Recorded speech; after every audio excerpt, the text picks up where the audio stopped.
are some red flags you've seen in the essay, and what are some cliches and topics to avoid? Great question. Yeah, red flags. I mean, I think there could be a variety of them. A lot of what we've talked about, a lot of these things are called, I would consider red flags. Keep in mind as well is that a lot of college counselors are also mandatory reporters.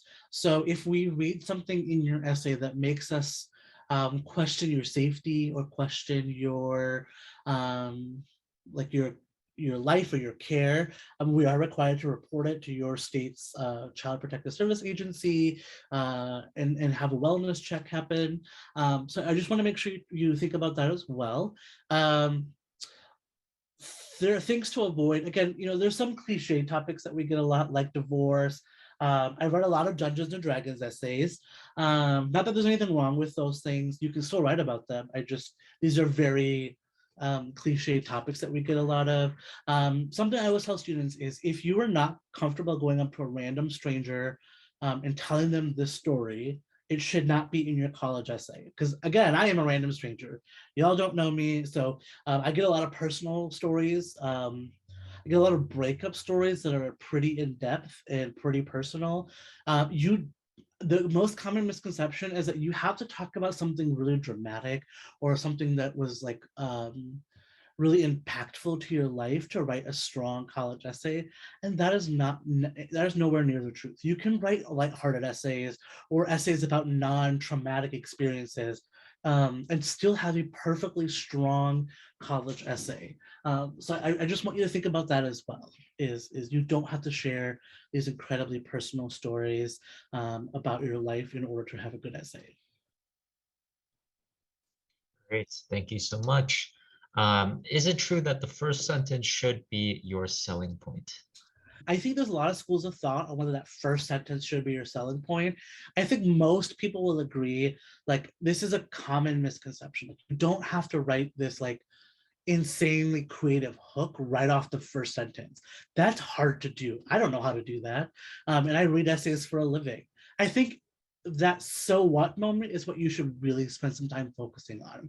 And that should be happening in your first paragraph or two. And so I would say spend a lot more time focusing on that very first sentence or the very first or two sentence. You don't let it stress you out about writing that incredible first sentence hook. It quite truly is fine if it takes a little bit of building to get there, because some stories are like that, and that's okay. All right, great. Thanks for clarifying that. Next question. How do you show and not tell in the essays? Yeah, fantastic question. And I think it goes back to some of the stuff that we talked about, right? Moving beyond that description alone, right? Narrowing your scope, you talking about that so what moment. These are all ways in which you can tell your story or show your story without just telling it.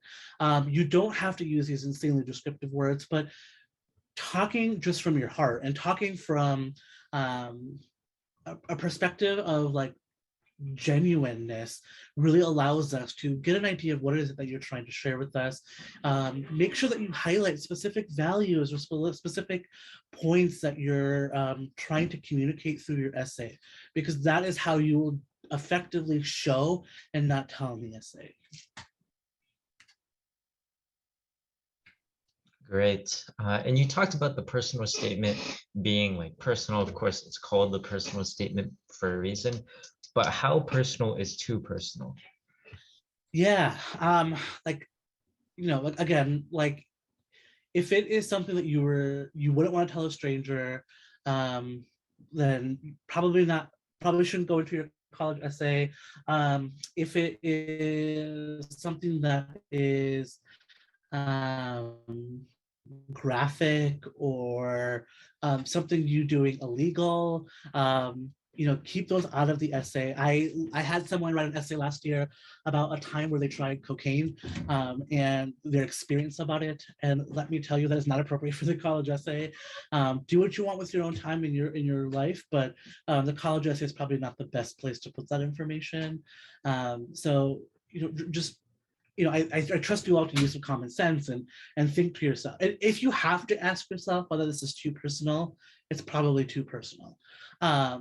And even if you're still not sure, ask a guidance counselor. You can email me. I can't read your essay for you, but if you have a question about a topic, I'm happy to talk about that topic with you, or your admissions counselor for any college that you're applying to. I think those are people you can run past, your parent or guardian, a friend. These are all folks that can talk about whether that topic is too personal or not. Great, thank you so much. Our last structured question before we get into the questions from the chat and audience. What is your number one piece of advice on the essay? So my number one piece of advice is take your time with these essays. If you're a senior right now, get started on your essay now, which I know it sounds kind of early. It's August. Classes probably haven't even started yet for you, or if they have, great.